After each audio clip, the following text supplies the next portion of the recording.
thought we were, much better defensively with the exception of, some undisciplined fouling. Once we got a lead, I think human nature kicked in a little bit. And with some of the switching that we had to do when Sam went out with the fouls in the second half. But overall, the defense, took some made some strides today. I thought we were a little more disruptive, and obviously like the way we shared the ball. 23 assists, 12 turnovers is obviously not what we wanted there. But I thought Cam was great. Obviously Alex was great, and I loved what Steph did out there. And Haas and Solo off the bench really gave us a lift. Is that the kind of impact you're looking for Haas to make when he comes into a game? Yeah, I mean, if you really look at his, he made some adjustments with his shot in the off season to decrease some of the arc. Because he was shooting a little bit of a heavy ball, and we did triple sessions this week here. So these guys got a lot of shooting in. And I think you saw that today. Just not having classes has freed up a lot of time, I think, for these guys to really get in the gym with us and really practice the shooting. And Haas was impactful, all over the court defensively. He was a pass, and he put guys in good spots too. Yeah, a slow start. Obviously, is that attributed to the layoff, and what kind of changed there? What turned it around? Yeah, I think overall, for the most part, the group that started the game had a pretty good approach. I just think the timing was off a little bit. The heart rate was up. It's first time back in the arena. I think sometimes just that getting into the flow of a game. I thought we were trying to do the right things offensively. It just we couldn't get our rhythm, couldn't get our timing. But then I thought that next 25 minutes, I thought we were pretty good on offense. Dan, the four-guard lineup seemed like it really worked and gave you guys a spark in the first half, especially even with Tristan out. What did you like from them, and why was that able to work so well? Yeah, I think Steph can obviously guard fours. We have bigger guards. And obviously, we had a fair amount of shooting on the court. You had Alex on the court with Cam and Solo. And T-New, and so there's a lot of shooting on the court, and it just become tough to guard when you got so much shooting. There's obviously a lot of opportunities to drive the ball, and obviously with Donovan out, such an impactful player not in there, we're going to have to play some unique lineups. With Steph, he's struggled offensively, but he's made other contributions since he's come back from an injury. How important was this game for him to see the ball go in the basket? You said Steph? Steph, yeah. Yeah, I mean, we can't do this without Steph having an Andre-like impact with defense, with getting paint and creating for others. He's not gonna be who Andre Jackson was as a junior in terms of just that man stuff that guy was doing, but he's got the size to improve our defense significantly, our rebounding, creating shots for our shooters and our finishers at the rim. And he's grown up. I mean, he had some moments there where he learned some things about ball security, and just your head's always got to be able to swivel out there when you catch the ball versus the zone at the nail, or you're pushing in transition. Just the ball's got to be, it's got to be on a string. Everything's got to be sharp and tight. For the most part, there's not a lot of freshmen in the country that are helping their team win games. There's a lot of freshmen around the country that are not playing or helping their teams lose. And I do think that, like our freshmen, Cam Solo, Steph Solo, I think Jay Stu tonight getting in there was important for him. Jay Roskin, I think these guys have the potential to help us win this year. Coach, what does it say about your offensive weapons that you could put up 85 points and your leading scorer got none? Yeah, and I'm not smiling, I'm not smiling because I don't want to see a national championship point guard have a scoreless night, but it does speak to the strength of who we are. It's a lot of guys that beat you, and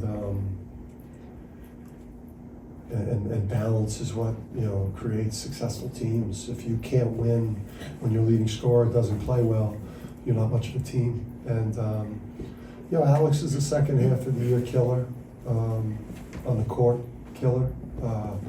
This guy, what he's going to do in the second half of the year, it's going to be the same thing that he did in the second half of last year. And then I loved how Sam Cam really stepped it up at the defensive end of the court tonight. But the key to our success is balance. This thing is not about any one player. 46% from three-point range. Is that something that can be contagious when like Cam starts getting it going and then Alex starts getting it going? Yeah, I just think, first of all, Alex, again, some guys just, they heat up after Christmas. I just think you have players that, find their rhythm, like as the year goes by, and I think you saw that with Alex last year. Cam's an excellent shooter. Alex is an excellent shooter. People that watch solo ball shoot every day know that he is a very, very good shooter. And Haas is a guy that people have to guard. So the shooting's there, our numbers are going to go up. Coach, the team started to settle into the game when the paint vacated when Samson came out. How do you think your guys attacked the basket with the empty paint? Yeah, I think it was just probably a coincidence that we just kind of found a rhythm. I'm not sure if it had anything to do with Samson not being on the court, because even when Samson's not getting rolls and lobs, the defense really is put in a position where they've got to protect the paint as he's rolling, and it does create a lot of things. But I just think it took us some time. And credit DePaul, they came out. They're a Big East team. They got Big East players, and they're playing. They're playing the defending champs who have a 4 next to their name. Everyone that we play, we're going to get their best shot. Dan, you mentioned Steph and Andre kind of in the same sentence, and you want Steph to be his own guy, but do you have him watching stuff on Andre? More film on him with all this extra time on your hands now? Yeah, it was funny. I asked Kamani yesterday in practice because he did an anti-Andre thing, and I said to Kamani, I said, how many edits have we sent him on how Andre played for us? Because that's a little bit of a template for what we need him to do. And he does some things differently, obviously. But he can have a similar impact. It's not going to be the same. Andre was one of the most impactful players in the country, and he was a grown man. So, and Steph's still a young player, but he can impact us that way. And I think he's just scratching the surface. You held them to 8 baskets in the first half. Can you just talk about the defensive intensity coming off such a long break? Yeah, I mean, we've been bad defensively. The Ken Palm. The Ken Palm, they're still using projections on what they thought our defense would be. Our own internal analytics say that we're far worse defensively than what Ken Palm says we are. So if we guard like that, we will not be a team that can win this league, regular season or conference, and we will not be a team that can make a deep run in the tournament. Now, listen, Donovan is one of the most impactful players in the country at both ends of the court. His numbers don't do justice to how much of a difference he makes on the court. But our defense is going to take a major step up from here on out, or else we will not be contenders in anything. We'll be pretenders. Is Alex a fun player to coach? Seem like he's really taken that sophomore leap you talked about. He just looks like a leader out there. Was last year, but even more so. Yeah. Oh man. Yeah. He'll never get the credit because he's not a bozo. He's not a bozo on social media and doing all this, all the shit. That all these, people now do in sports. He's just a problem solver. He's an everyday guy. He's he's becoming a better leader. He's maybe the smartest player in the country. I mean, he solves so many things out on the court. The example he sets with work ethic and in the classroom and just everything that he does. I mean, he's like too good to be true. And like, it's going to suck when he's done here, because We've already seen how hard it's going to be to win on the road in the Big East. How do you feel about going to Butler and Xavier? Yeah, these games are going to be tough. It's tough to win. I think you see it across college basketball.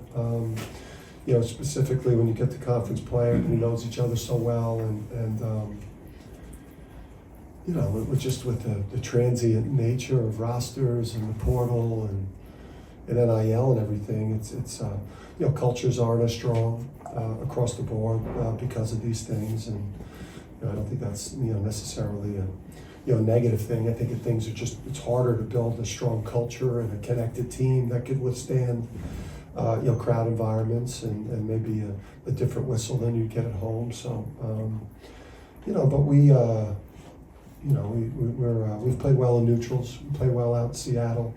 You know, and we got these 17 games here that we got to play at a championship level. Every one of these regular season games, and we can't give any of them away if we have a chance to win the regular season. When you think of Samson's performance tonight, I mean, he was an efficient scorer tonight, going 4 or 5 and had 4 blocks, but he also struggled at points. He only came off with 1 rebound and gave up 4 fouls. So what do you think you're looking at for the big man? He protected the rim real well. Obviously, I thought early on he set a tone at the rim. He's got to grow and become smarter when people are being physical with him. Like, he's got to break the contact. He's got to step back and not wrestle. And then, you know, like when Nelson was backing him down in the post with his left shoulder and barreling into him on the first or second tap, he's got to take a charge. You know, he's just got to get smarter in terms of, like, you know, playing positional defense, getting more vertical when shots go up. You know, and being able to sit on a lead shoulder when a guy's backing him into the post and, you know, take a charge. It's hard to take 2 or 3 really brutal shots to your chest when you get dislodged. Now you find yourself under the rim in a very vulnerable position. So he's got to get smarter that way. But you know, he's getting a lot of experience this year. He'll get better. Yeah, I'm sure you can talk about Cam after pretty much every game. You kind of knew what you're getting. Is he more than you even thought he was going to be? Toughness and all that stuff. I mean, listen, the strength of the team is the collective.